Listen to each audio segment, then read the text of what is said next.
Hey Mini enthusiasts, how are you doing? Welcome back. I hope you're all well and I hope you're having a great day. So in today's video, really it's just a bit of an update. We're on the racing green, little bits and bobs we've got to do. In fact, I've got to pull my finger out because I've got quite a few jobs building up now. And certainly with the racing green with Bingley Hall coming up, there's quite a few bits I need to get done on it. But it's January, it's cold, it's wet. What's there to look forward to? Well, summer, spring will be coming soon and we can get back out in the cars. Just wanted to say thanks to everyone, really appreciate your support. I hope you had a great time over Christmas and the New Year, and let's look forward to 2025. So first off, as I've mentioned in previous videos, I plan to do Bingley Hall Mini Fair this year in the racing green. It's quite a long trip, it's 400 miles round trip, so that'll give me a good chance to get the car properly running up and down the rev range, on and off the power, making sure we get some pressure in those cylinders to help those rings bed in. Slight frustration though, so I'm doing Bingley Hall Mini Fair. I've entered in or have applied to go in the Pride of Ownership display, and fingers crossed I'll be there. So as I've mentioned before, hopefully I'll get to see some of you guys up there and you can see the car. Unfortunately, I applied for the Pride of Ownership back in start of December, I think. They don't actually let you know. I won't actually find out until next week, which is 3 weeks before the show, whether I'm entered or not. So I assume they wait for all the applications to come in. They'll then look and judge them on merit. So there is a chance that I might not be on the Pride of Ownership. I guess the frustrating bit, it's not too bad for me because I planned to go regardless. But if you were entering a car and you're travelling a long distance, you might be trailering it or something like that, you probably need to stay up the night before, because generally you get the car in the day before, you give it a clean, you get it all prepped, ready for the show the next morning. So that means you've got to book a hotel. If you're leaving it this late to book a hotel, sort of 2 to 3 weeks before the actual show, one, the prices are going to go up, and two, you might actually get stuck. So anyway, slight frustration about that. I guess just that's the way they do it, and fingers crossed I'll be on the Pride of Ownership. If not, the car will be parked up somewhere outside. I guess I'll see what the weather's like actually. If the weather's really, really bad and I'm not on the Pride of Ownership, I might just take the daily. So, a few bits I need to do on the racing green. Tomorrow, I don't know whether you'd have seen, over on my other channel, Rev and Restore, I do a few videos on the Tomorrow. I've got some new roof panels for Christmas. They're body coloured, split roof, little bit undecided on the look of it as opposed to the mohair roof. But it's a little bit like a Targa top now. Yeah, I've got the choice of which roof panels I want to use. So let's talk about the racing green. So today I'm out in the garage. It's difficult sometimes because not everything makes great content for video. I have literally just been checking the oil, the fluids and that sort of thing. Did need to top up the oil a little bit. I think initially we put in 5 litres, but you have this problem when the oil's new, it's so clean you can't see it on the dipstick. For anyone interested, the oil I use in it is just a Mini Spares classic oil.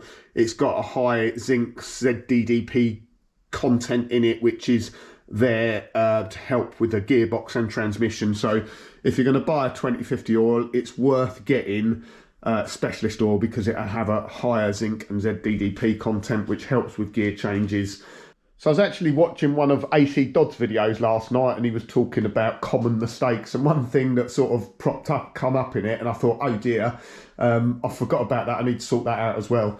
So the engine crankcase ventilation system, so there's 2 pipes on the side of the carburettors. Depending what carb you've got, they might be on the other side.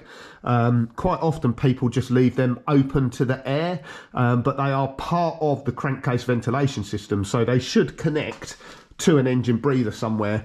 With mine, just all I've done is I've just connected them together for the moment. I hadn't sorted them out properly, so today I've just got a Y piece in there, and they're connected either side and then into the ventilation system, which is on the back of the chest plate gaskets. Little tip for you, I never throw away rubber hoses. It's always worth just put them in a bag, keep them. When you get little jobs like this, you can make something up to fit out of your offcuts, it's really, really worth it. So that is done. What else do I need to do? Oh yes, I need to do the polishing, and I'm going to do ceramic polish. I've decided I'm going to go with the G Technique. I'll stick something up here to show you what I'm going to use, and I'll get that ordered up and probably get on with that over the next couple of weeks, because like I say, to do the ceramic coating properly, you've got to decontaminate the whole body, kind of start again afresh, apply the ceramic coat, and then you're good for a few years depending on what ceramic coat you're using. Also, I've got some jobs to do on PL. I know it's sat there under the covers, but I've got discs and pads to do on it, and I need to give it a service. Actually, I need to change the oil. I haven't actually changed the oil in that for years, just because it doesn't do many miles, but the oil still degrades even though you've not done many miles.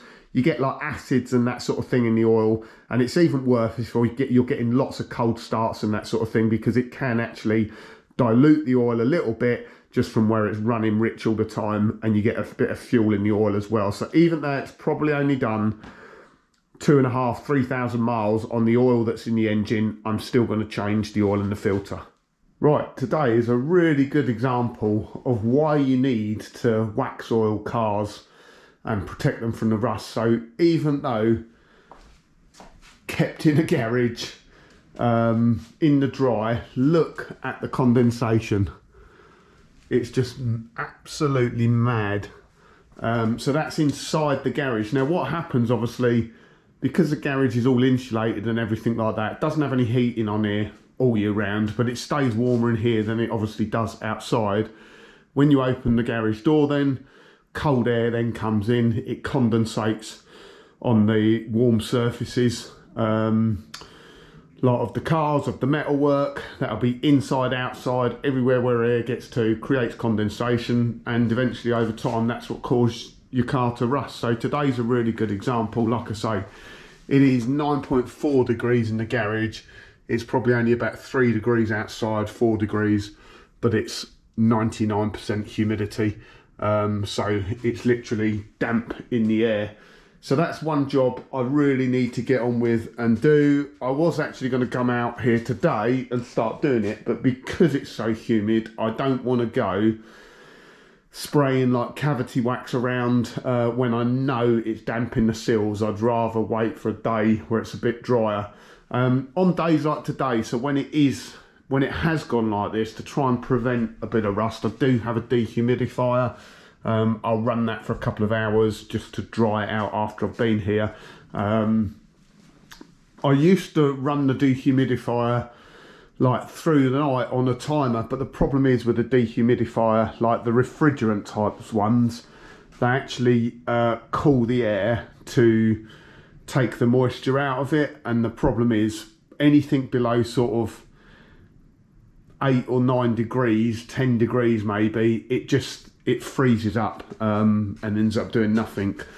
So it will be in a future video. So the main thing I'm going to be using is this denitrile cavity corrosion prevention. So this just comes in a 1 litre can like that. That was actually Mark gave me that. He ordered a load, so thanks Mark.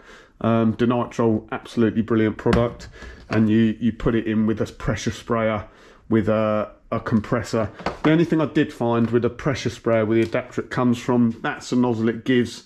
That is far too big. That's probably 10 mil, 11 mil. You can't get that up inside the flutes. So made a bit of an adaptation. This is what comes with the built Hamber Dynax, like a spray tip in there, so you can get right up inside the seals, up inside the cavities and everything like that. And then obviously I've got various different spray nozzle connections. So this is stuff I've used during the rebuild. That's Dynax S50. That is a specific cavity wax, and it's like browny sort of coloured. And then we got the UC, which is clear anti-corrosion wax. So if it's somewhere that can be seen, this is obviously much more appealing than the brown stuff. So like I say, for today, I think I'm going to give it a miss, just whack the dehumidifier on, and we'll do that in another episode. So there's the dehumidifier, it's on full blast. It'd be interesting to see actually. I'll give that a couple of hours, I'll come back out here and all this condensation will have gone off the cars. So yeah, sometimes when it's like this, actually, it's just better off not to come out here at all. Just leave the garage door shut, because like I say, it's fine when it's isolated in here, but as soon as you open the doors, let some of that cold damp air in, it comes in and it condensates on the surfaces. So then, had the dehumidifier going for a few hours, and as you can see, that's got rid of all the condensation now. It's still quite humid in here though, still 89% humidity. And I've left the dehumidifier going for 3 or 4 hours. Be interesting actually to see how much water it's pulled out. It was empty when I started, so let's just grab it. So probably not as much as I thought actually. I suppose it's a fair amount. If you left it going overnight, it would fill that up. What's that? 350 ml. But that's just pure water in the air.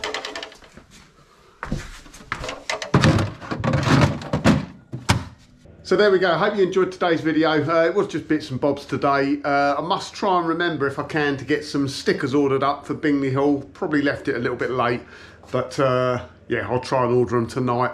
Thanks for watching. Remember to give it a thumbs up if you enjoyed it. If you're not a subscriber, please do consider subscribing. And I look forward to seeing you all at Bingley Hall in the Racing Green, provided it makes it, that is.